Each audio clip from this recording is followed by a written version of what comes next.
इस वीडियो में हम लोग भारत पर विश्व के किसी भी देश द्वारा अब तक या विश्व समुदाय के किसी भी संगठन द्वारा अब तक सबसे इंसल्टिंग प्रकरण की समीक्षा करेंगे। हमारी परीक्षाओं में इस पर प्रश्न भी पूछे जाने की संभावना है, बल्कि प्रबल संभावना है। हम इस क्लास में इसकी पूरी समीक्षा करेंगे। ट्रंप साहब ने जब से राष्ट्रपति के रूप में अपना दूसरा कार्यकाल संभाला है, तब से वह टैरिफ की बात कर रहे हैं। हमको टैरिफ से कोई डर नहीं है। हम व्यापारिक मसलों का समाधान व्यापारिक रूप से करेंगे, लेकिन जुर्माना ये काफी इंसल्टिंग है।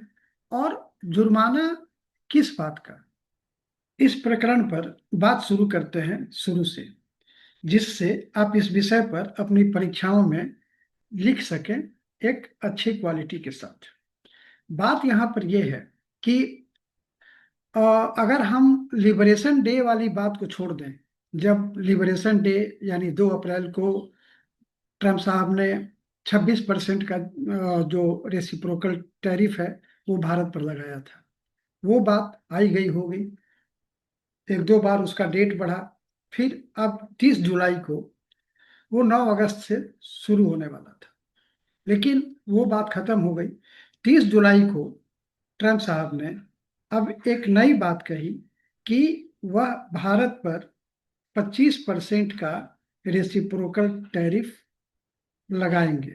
और 30 जुलाई को उन्होंने इसके लिए ऑर्डर कर दिया, और वो 7 अगस्त से यानी आज से वो लागू हो जाएगा। अब 7 अगस्त की पूर्व संध्या पर यानी कि 6 अगस्त को उन्होंने भारत पर 25% का पेनाल्टी लगाया। और बताते हैं पहला कारण कि उन्होंने कहा कि भारत जो है वो रूस से कच्चा तेल खरीदता है, जबकि अब ये पेनाल्टी वाला जो आदेश है वो साइन होने के 21 दिन बाद यानी कि 27 अगस्त से लागू होगा। तो अब 27 अगस्त के बाद क्या होगा कि भारत से जो भी सामान अमेरिका एक्सपोर्ट किया जाएगा उस पर टोटल 50% कम से कम टैरिफ लगेगा। अभी एक 27 अगस्त तक 25% लगेगा कम से कम, ठीक है। लेकिन 27 अगस्त के बाद ये 50% कम से कम ये हो जाएगा।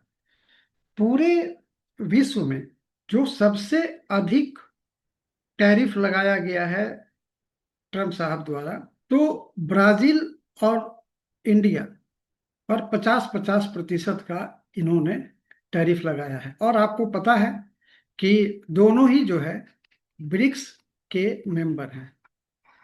अब ये ब्रिक्स से इतने चिढ़े हुए रहते हैं, इस कारण से भी उन्होंने कई बार धमकी दी है कि ब्रिक्स के लोगों के साथ में जो ब्रिक्स के जो मेंबर्स हैं उन पर वो पेनाल्टी लगाएंगे और अलग से टैरिफ लगाएंगे। ब्राजील और भारत जो है ये पहले शिकार उनके ब्रिक्स के ग्राउंड पर हुए हैं। अब देखिए ब्राजील के साथ उनका एक और समस्या है। वो पेनाल्टी को एक तो इतना दुरुपयोग कर रहे हैं कि ब्राजील पर वो ब्रिक्स के कारण बोल कर नहीं लगाए हैं, लेकिन ब्रिक्स पर जो है उनका कहना, ये ब्राजील पर उनका कहना है कि वहां के जो पूर्व राष्ट्रपति हैं बोल्सोनारो, उन पर वहां पर करप्शन का केस चल रहा है। अब वो कह रहे हैं कि करप्शन के केस में उन पर जो वहां पर जो ट्रायल हो रहा है वो उन पर ज्यादती की जा रही है। इस पर वो ब्राजील के वर्तमान राष्ट्रपति पर दबाव दे रहे हैं कि ये जो है ट्रायल बंद कर दिया जाए। अब इस कारण से उन्होंने उस पर भी 50% का टोटल लगा दिया है, ये ब्राजील पर भी। तो ये सारे कारण हैं जो कि इस तरह की शिकायतों का जो जवाब है ट्रम्प साहब को अलग तरह की नीति और अलग तरह के एक्शन से देना चाहिए, ना कि टैरिफ से देना चाहिए। तो एक तो ये बात हो। अब हम देखते हैं कि जो तेल आयात करने की जो रूस से उनकी जो शिकायत है, तो भारत जो है रूस से 1.9 मिलियन बैरल प्रतिदिन ये आयात करता है, ठीक है। और ये जबकि रूस के का जो तेल का जो एक्सपोर्ट है जो रूस से होता है उसका 25% इंडिया को आयात करता है। लेकिन रूस से तेल आयात करने वाला भारत सबसे बड़ा देश नहीं है, बल्कि इससे बड़ा देश है चीन, जो कि वहाँ का 33% कच्चा ऑयल खरीदता है। और वो प्रतिदिन 2.4 मिलियन बैरल पर डे वो खरीदता है। चीन पर उन्होंने मात्र 30% लगाया है, मतलब कि पेनाल्टी नहीं लगाया है, और जो टैरिफ लगाया है वो 30% लगाया है। यहां तक कि यूरोपियन यूनियन भी रसिया से खरीदता है। 2023 में यह 3.5 मिलियन बैरल पर डे खरीदता था। हालांकि अभी इसने कम कर दिया है, 0.4 barrel million barrel per day ये खरीदता है, ठीक है। तो उन्होंने यूरोपियन यूनियन को सजा नहीं दी, चीन को सजा नहीं दी, भारत को 25% का पेनाल्टी उन्होंने लगा दिया। तो ये एक्सेप्ट करने की बात नहीं है। और इतना दोनों देशों के बीच में इतनी खराब स्थिति कभी नहीं थी। अब अगर हम थोड़ा सा देखें कि भारत और अमेरिका के बीच में जो द्विपक्षीय जो व्यापार है वो क्या है, तो मोटे तौर पर ये 129 बिलियन डॉलर का ये व्यापार होता है। अब ठीक है, हम उनको एक्सपोर्ट करते हैं 87.3 बिलियन यूएस डॉलर का, और हम वहां से इंपोर्ट करते हैं 41.5 बिलियन यूएस डॉलर। दोनों मिलाकर 129 बिलियन डॉलर के आसपास में आता है, ठीक है। अब ये जो है हमारा जो एक्सपोर्ट है, वो अभी तो इतना ही नहीं, बल्कि अमेरिका के संसद में एक सैंक्शनिंग रसिया एक्ट 2025 आ रहा है, जिससे जिसके पास होने से रसिया पर 500% और रसिया से तेल खरीदने वालों पर भी 500% का जुर्माना लगाया जा सकता है अमेरिका द्वारा। तो ये स्थिति है। अभी आने वाले दिन और अनसर्टेन होने जा रहे हैं।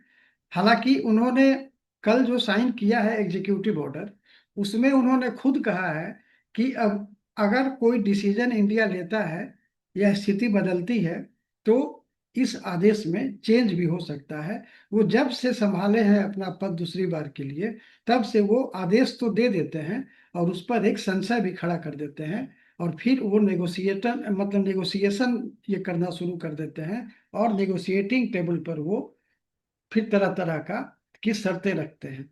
तो देखा जाए कि क्या होता है। अब टैरिफ लगाना आपका हक है, आपका देश है, आप जितना चाहे टैरिफ लगा सकते हैं। लेकिन जैसे कि हम अभी बताए कि ब्राजील के साथ में कि ये बोल्सोनारो के केस को लेकर वो जो है उस पर ये लगा दिए, उसी तरह से दक्षिण अफ्रीका पर भी वो 30% का टैरिफ लगाए हैं। और वो इसलिए ताकि वो क्योंकि जो साउथ अफ्रीका है वो ब्रिक्स देशों के साथ में दोस्ती रखता है। अब कौन किस पर दोस्ती रखे, और अगर उनके अनुसार नहीं रखे तो फिर वो जुर्माना लगा देंगे। तो ये जो है एक हेल्दी डिप्लोमेसी का साइन नहीं है। इसी तरह से कनाडा पर ये उन्होंने ये टैरिफ लगा दिया, और कनाडा पर जो टैरिफ लगाया है वो 35% का है, ठीक है। आप ये सब नोट भी करते जाइएगा तभी हो पाएगा। तो कनाडा पर 35, वो किस लिए कि ये जो कनाडा है वो अमेरिका में जो ड्रग्स वगैरह पहुंच जाता है इलीगल रूप से, उसकी सप्लाई में कहते हैं कि कनाडा का हाथ है। और कनाडा जो है इस ट्रैफिकिंग पर, जो ड्रग्स का जो ये ट्रैफिकिंग है, उस पर वो कोई एक्शन नहीं लेता है। हालांकि जब से अभी ये फाइनेंशियल ईयर शुरू हुआ है, उसके अगर Q1 को देखा जाए, यानी कि अप्रैल से जून 2025 का, तो इंडिया का जो एक्सपोर्ट है अमेरिका को, वो 25.52 बिलियन US डॉलर है, जो कि पिछले साल से अधिक। उसी तरह से आयात में भी, वहां से इंपोर्ट में भी ये वृद्धि हुआ है। देखिए उसी पीरियड में Q1 में 12.86 बिलियन US डॉलर का यहाँ पर इंपोर्ट होता है, जो कि पिछले साल यही 11.52 ही था। तो इसमें भी हुआ है। वही है कि जिसको सामान मंगाना है वो अपना जल्दी मंगा लिया होगा, ये इस बात, ताकि पता नहीं क्या होगा क्या नहीं होगा। हालांकि देखिए, इंडिया का जो एक्सपोर्ट है वो प्रभावित तो होगा, क्योंकि अगर देखा जाए तो इंडिया के एक्सपोर्ट में अगर सबसे ज्यादा ये समस्या होगा तो किस पे होगा? एक तो होगा जो हमारा ये श्रिम्प्स है, जो समुद्री व्यापार है, जो प्रोडक्ट्स का, श्रिम्प्स पर होगा, जो कि अभी करीब करीब 2 बिलियन US डॉलर का करीब करीब हम लोग एक फाइनेंशियल ईयर में एक्सपोर्ट करते हैं। इसके अलावा जो इलेक्ट्रॉनिक्स है, डायमंड्स है, या फिर गारमेंट्स है, जो टेक्सटाइल गारमेंट, आप टेक्सटाइल गारमेंट के बारे में जानते हैं कि इंडिया जो है वर्ल्ड का सेकेंड लार्जेस्ट कॉटन प्रोड्यूसर है। और यहाँ का जो टेक्सटाइल और अपरेल और गारमेंट्स का जो एक्सपोर्ट है वो काफ़ी है, और दुनिया की पूरी ज़रूरत का, जो कॉटन का ज़रूरत है, उसका 23% इंडिया ही पूरा करता है। तो आपको अगर लीजिए 25%, 50% के टैरिफ पर लेना है तो लीजिए, क्योंकि ये तो, इसके बिना तो काम चलेगा नहीं। तो अगर हमारा घाटा होगा तो वर्ल्ड के लोगों को भी घाटा होगा, अमेरिका के लोगों को भी घाटा होगा। हो सकता है कि अमेरिका इतना जुर्माना लगा दिया तो हम किसी दूसरे देश में ये करें, एक्सपोर्ट करें। तो हो सकता है कि अमेरिका का ये जो लगाया गया है अमेरिका द्वारा, हमारे लिए किसी दूसरे देश में मार्केट मिल जाए और हमको वहां पर या वहां के लोगों को ज्यादा फायदा हो जाए। तो ये जो सूती धागे हैं या जो गारमेंट्स हैं, अपरेल्स हैं, इसके एक्सपोर्ट में दूसरे बाजार में हमको फायदा हो सकता है, लेकिन अमेरिका को जो हम भेजते थे उसमें तो घाटा होगा। देखिए, जो वस्त्र परिधान है, जो टेक्सटाइल और जो गारमेंट्स की बात है, वो हम लोग 2.64 बिलियन US डॉलर का एक्सपोर्ट करते हैं इसको, अमेरिका को। तो उस पर भी 50% लग जाएगा, और प्लस में और भी लोकल कुछ कुछ रहता है तो उस पर भी लग जाएगा। तो वो करीब करीब 50 तो ऐसे हो जाएगा, करीब करीब ये 64% के आसपास में टोटल ये हो जाएगा, ये टैरिफ हो जाएगा। और हम लोग ऑटोमोबाइल्स, लॉरीज, मोटरसाइकिल्स, ये सब भी अमेरिका को जो है एक्सपोर्ट करते हैं। तो इसमें भी हम लोग करीब करीब 2.58 बिलियन US डॉलर का एक्सपोर्ट करते हैं। तो ये सारा चीज प्रभावित तो होने वाला है, लेकिन अभी देखते हैं। लेकिन ये भी है कि जिस तरीका से किया गया है, ये थोड़ा सा अपमानजनक है, और ये बर्दाश्त करने के लायक नहीं है। इसके अलावा हम लोग इस पूरे एक्शन का बिहार पर क्या असर पड़ेगा, हम लोग बिहार विशेष में समझेंगे। बिहार विशेष में देखिए, बिहार से आपको पता है कि सबसे इम्पोर्टेंट चीज है मखाना, ठीक है। इसके अलावा लीची, इसके अलावा मिथिला पेंटिंग, इसके अलावा भागलपुरी सिल्क, ये सभी जो है इस पर असर काफी पड़ने वाला है। क्योंकि पहले से मखाना पर जो अमेरिका में हम लोग एक्सपोर्ट करते थे, उस पर 3.5% केवल लगता था, अब वो 50% लगेगा। तो ये हमारे लिए, और टोटल जो बिहार में मखाना का प्रोडक्शन होता है उसका 25% जो है वो यूएसए को जाता है। तो निश्चित रूप से इस पर असर तो पड़ेगा। तो देखा जाए, जब पूरे भारत पर असर पड़ेगा तो बिहार भी कोई ना कोई उपाय निकल ही जाएगा। Thank you.